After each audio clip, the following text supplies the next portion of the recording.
Si vous envisagez d'adopter un pitbull, vous êtes au bon endroit. Jetez un coup d'œil à cette vidéo de Planète Animal et découvrez s'il vaut mieux que vous adoptiez un pitbull mâle ou un pitbull femelle. Bonne vidéo les amis!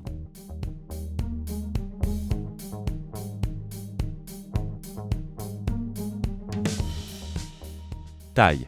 Il existe des individus de taille et de couleurs différentes. Il est donc difficile de trouver une définition de la taille idéale au garrot pour le pitbull. Selon le United Kennel Club, la longueur de la patte avant devrait correspondre à environ la moitié de la hauteur du chien au garrot. De plus, en général, les femelles ont tendance à être légèrement plus longues et plus légères que les mâles. Et les mâles sont généralement plus grands et plus trapus que les femelles. Leur poids est généralement compris entre 16 et 27 kg pour les mâles et entre 13 et 23 kg pour les femelles. Caractère. C'est un chien énergique et très prédisposé à l'exercice physique et au dressage. Le pitbull est un chien si fidèle à ses tuteurs et il aime tant faire partie d'une unité familiale positive qu'il est prêt à apprendre presque n'importe quoi pour faire plaisir à ceux qu'il aime. Toutefois, il est important de noter que le comportement d'un chien, quelle que soit sa race, a une forte composante individuelle et est plus fortement influencé par des facteurs d'élevage que par la génétique. Par conséquent, les différences éventuelles entre les pitbulls mâles et femelles en termes de comportement et de caractère ne dépendent pas du sexe, mais des expériences vécues et de l'éducation reçue. Est-ce que vous avez déjà confondu un pitbull et un rot? Découvrez leurs différences dans la vidéo suivante. Éducation. Les différences entre les pitbulls mâles et femelles n'affectent pas leur capacité d'apprentissage, car les deux sexes répondent très bien au renforcement positif et les deux sont capables d'assimiler un très grand nombre d'ordres, de tours et de tâches, ainsi que de réaliser de très bonnes performances dans les sports canins, en particulier ceux qui requièrent de l'agilité. Que vous optiez pour un pitbull mâle ou femelle, le plus important sera de commencer le processus d'éducation dès son arrivée à la maison, et de préférence au cours de ses premiers mois de vie. Cycle de reproduction.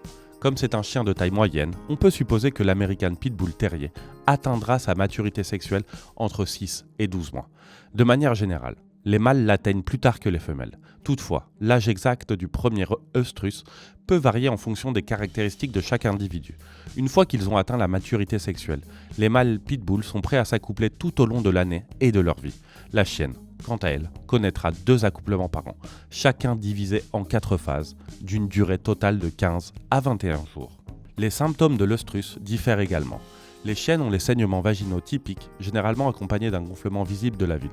Elles ont tendance à demander plus d'attention et à être plus affectueuses lorsqu'elles sont en chaleur, principalement pendant le proestrus.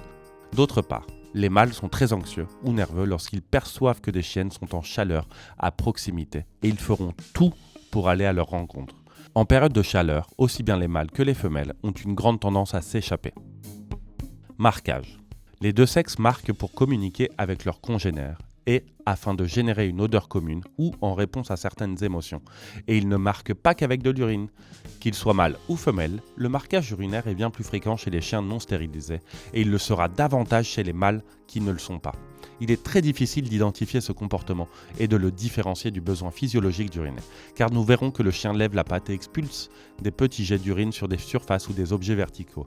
Les chiennes marquent également avec de l'urine et ont tendance à le faire plus fréquemment lorsqu'elles sont en chaleur, car cela leur permet de libérer des phéromones qui indiquent aux mâles qu'elles sont prêtes à s'accoupler. Castration. La stérilisation des chiens femelles est plus coûteuse que celle des chiens mâles, car la procédure en soi est plus complexe et dans leur cas, on recommande plutôt la stérilisation que la castration. De même, les coûts de traitement ou des interventions chirurgicales pour les maladies ou les problèmes de santé qui se développent généralement chez les chiens non stérilisés sont aussi généralement plus élevés dans le cas des chiens femelles. Il convient également de rappeler que cette procédure permet non seulement d'éviter les grossesses non désirées, mais aussi les maladies. À condition qu'elle soit effectuée à un stade précoce, elle a en plus un impact significatif sur l'atténuation, voire l'élimination des comportements sexuels tels que l'accouplement, le marquage et les fugues. Pour en apprendre plus sur les races de chiens, c'est par ici. Et vous les amis, vous envisagez d'adopter un pitbull? Dites-le nous en commentaire et n'hésitez pas à vous abonner. En attendant, à bientôt sur Planète Animal.